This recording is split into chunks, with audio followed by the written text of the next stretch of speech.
You're listening to the relaxing, soothing, and stress-free sounds of Sacramento Smooth Jazz.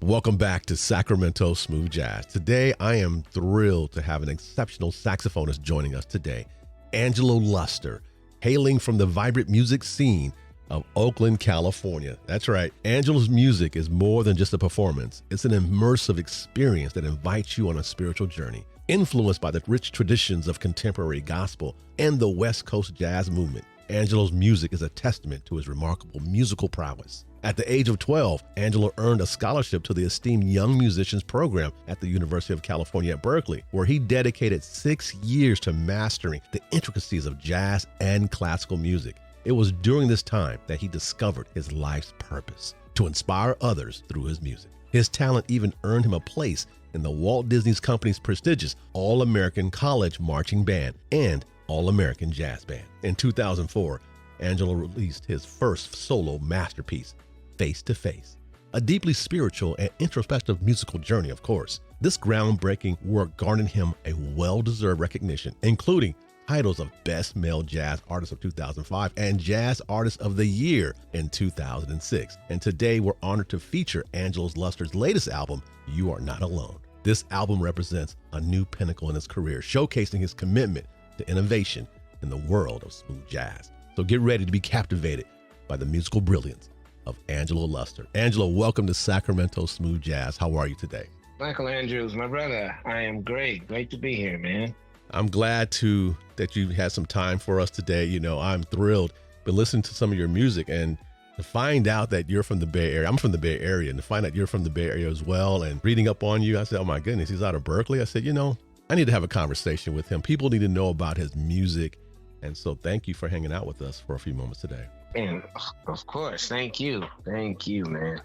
I have a lot of questions. And at the age of 12, earning a scholarship to the esteemed Young Musicians Program at the University of California, Berkeley, at age of 12. How did that happen? Talk to me about that. What was going on in that time frame at the age of 12 where you got recognized for that? Yeah, that was crazy. I felt like I shouldn't have been there at first. Oh, really? we did our auditions and everybody, I felt like everybody was better than me. But my music teacher, Jim Moran, he heard something. He heard something in my audition and I got accepted. And I worked with him for 6 years studying classical music. I wouldn't have it any other way. Being trained under mentors like Jim Moran, you also had Bill Bell. How did those two shape your musical journey? What was going on with them? What was those valuable lessons like? Wow, it's interesting. So Jim Moran is what I would call a mentor leader.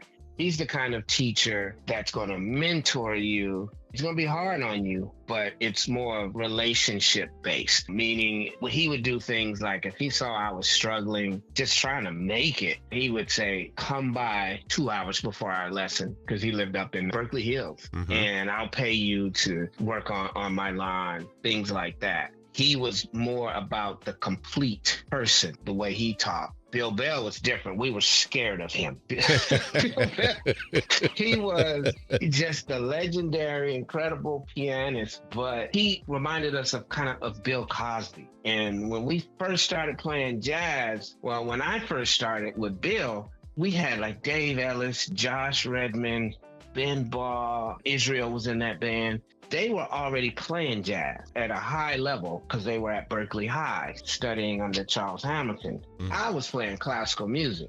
And so we get in jazz band and Bill Bell said, all right, time to solo. And we just be there deer in headlights, like, well, what do I do? But Bill Bell, the master teacher that he was, he taught us to communicate through our instruments. And he would start small, start with the blues, and then small phrases and things like that. And he put out so many Bay Area musicians, it's unreal. What's interesting is that, you're looking at these two gentlemen here had two different styles, but yet very effective in their approach. Obviously for you, because you won accolades like Best Male Jazz Artist and Jazz Artist of the Year. Talk to us about how those recognitions begin to motivate you and shape you in pushing boundaries. What was your mindset into that? Did you feel that this was really helping me out? I mean, did you feel accomplished to some degree? Talk to us about that. Interesting. No matter what musicians tell you, being recognized by other musicians is extremely fulfilling because just being a musician, man, it's rough. It's hard. There's days, months, and years where it go by and you just feel like you sound terrible every time out. But when somebody recognizes you for what you're doing and all the hard work, it gives you this momentum to keep going. That's what it did for me, because I don't consider myself a jazz musician per se. I will say I am a musician, but most people don't even know I'm a classical musician because I don't get to play classical. And then when you start adding the gospel with it, that was recognized there as well. That was a confusing thing. I'm like, wow, they're recognizing me as a gospel jazz musician. But that was new, Michael. That title, Gospel Jazz, we did our album before the term gospel jazz was even a real thing. So we just knew I was graduating college with a degree in classical music, but I played a lot of jazz, big band, stuff like that. And my producer, Robert Anderson, he was a drummer in church.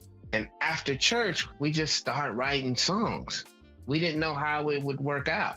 Like, how is this going to make sense? He's a classical guy who plays some jazz, and Rob is church, where everything that you're hearing now was a culmination of that. We've figured out a way to fuse the two together.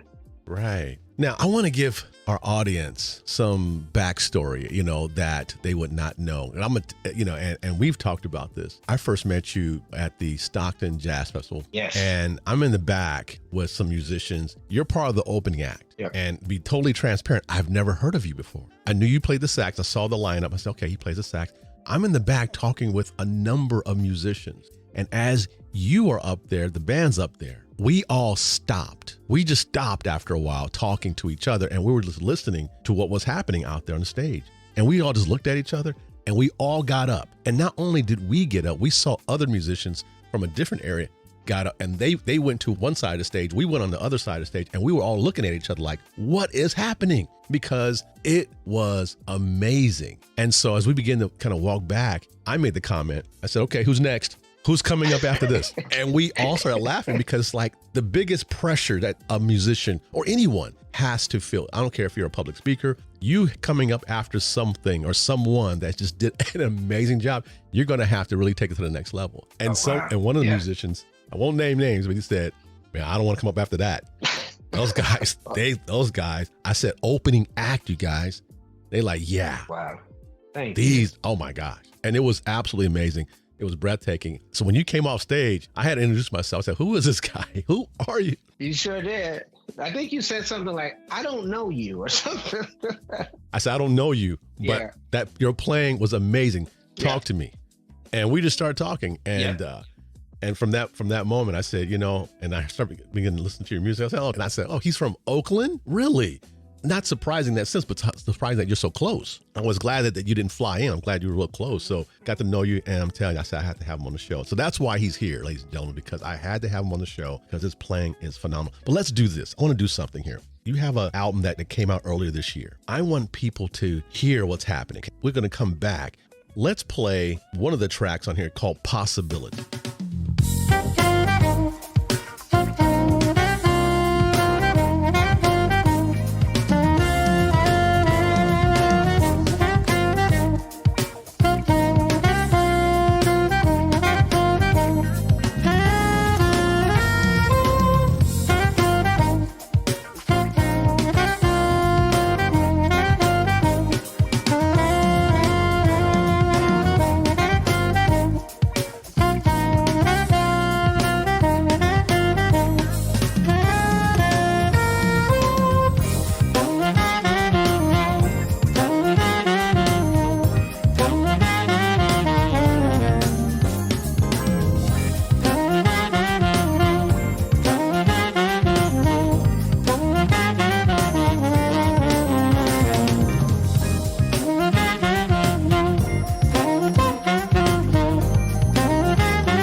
Welcome back. That's Possibilities by saxophonist Angelo Luster. We're having a conversation with him today, and we're talking about not just his latest music, but his history, him being mentored by some individuals out of Berkeley, California, age of 12, being mentored, being accepted into a program from the University of California, Berkeley.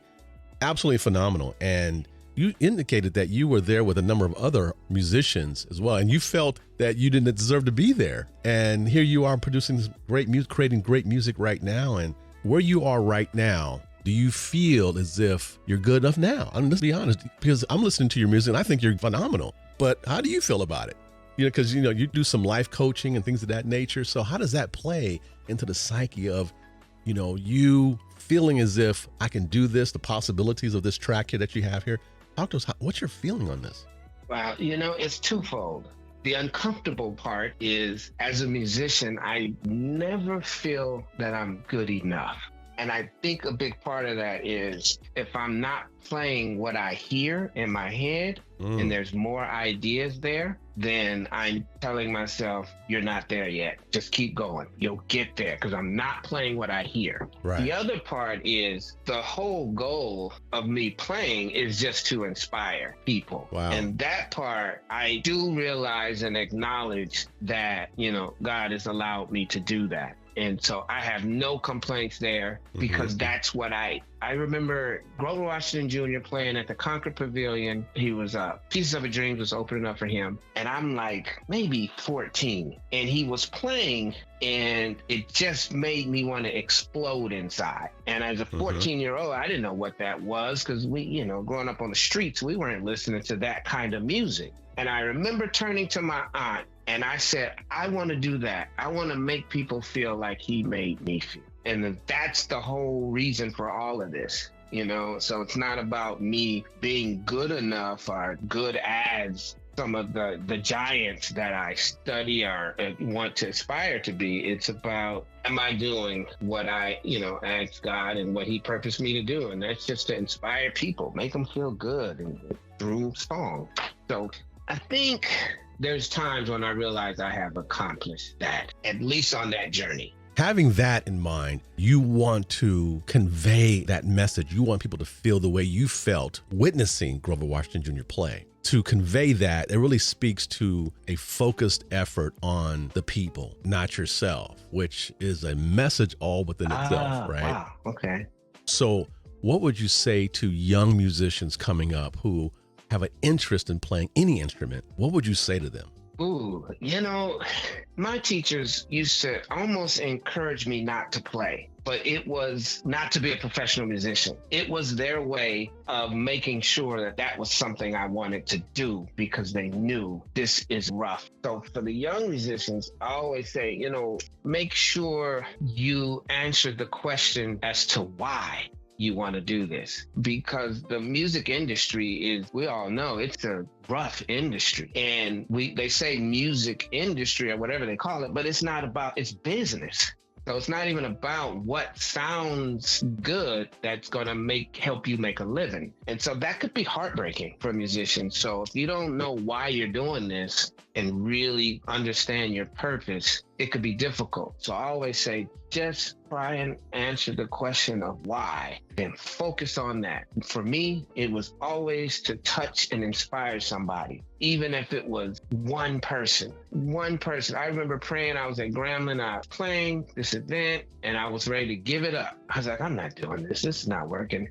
And I literally just prayed. I said, if I'm supposed to do this, then let one person just touch me and say, that touched me. Man, Michael, I played my little heart out. Nobody said anything. And then I was just about to get through the door. Somebody tapped me on the shoulder and they said, that touched my heart so much. And I was like, oh, there it is. I guess I'll keep playing. And that just gave me so much confidence and energy that I was on the right track. How can our listeners connect with you online? Where can they find you? You can find me on Instagram at Angelo's House of Music, Facebook, Angelo Luster. My website is angeloshouseofmusic.com. And all of my music and albums are streaming everywhere. The Spotify, iTunes, Tidal. Just type in Angelo Luster and you will find me. Let's do this. I want to give you an opportunity to introduce one of your tracks to our listeners. Give us some insight about it and, let the people know what's happening with this track. So this next track is a favorite of ours, mine and Robert Anderson. He's been my MD and brother in this music game for many years. Since the 90s, since I graduated from college. He was the first producer that I started working with. So anyway, we had this idea. I heard Israel Sims. He was in the Young Musicians program, bad guitar player. And he moved to LA doing this thing, teaching. And I heard him singing this song on Facebook, just with his acoustic guitar, and he's singing. It's a ballad. Heard him singing it, and so I called him up and said, man, what is that song? He said, man, that's a Gap Band tune. I was like, what? Okay. And I said, I'm going to call you back. So I already knew in my mind I wanted to do the song. And so I went to my producer and said, hey, man, I want to do this song. He said, all right, come on. So we sat down literally at the keyboard, and we just looked at each other, and we both said, I don't feel like doing a ballad right now. And so we changed it up. So what you guys are getting ready to hear is us putting a little more groove to this ballad, and then we called in some heavy hitters. Obviously, Israel's a duet. Then we had Carl the Rev Wheeler on keys and organ, who is just an icon in the Bay Area. You name it, the Tonys, Mays, he's just an icon. Then we had Jubu on guitar. So he's doing all the background stuff, and he plays on a lot of my stuff. Icon. Then we had a bass player out of Florida. Wanted to give him a shot. And man, we came out with a nice track, a nice, fun, grooving track called Nothing Comes to Sleepers. And you get to hear it right here on Sacramento Smooth Jazz. Angelo, thank you for hanging out with us today. I really appreciate it. Thank you, brother.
saxophonist Angelo Luster, bringing us Nothing Comes to Sleepers. What a profound statement. We didn't have enough time to really get into the totality of his music, but I'm going to tell you right now, You Are Not Alone, the title of his latest album, is the latest release, which is designed to uplift, inspire, and comfort those who may be struggling with their mental health. That's something that we didn't touch on, and I think it's something to note. So visit his website at angeloshouseofmusic.com, and you're going to find a lot of information about him right there. In fact, you'll even notice on his website, there are some videos of him performing with his band. Phenomenal. I had an opportunity to see him live, not just in Stockton, but also another event. And I'm going to tell you, it was mind-blowing, absolutely mind-blowing. This is Michael Andrews, and you're tuning in to Sacramento Smooth Jazz. I want you to visit sacsmoothjazz.fm.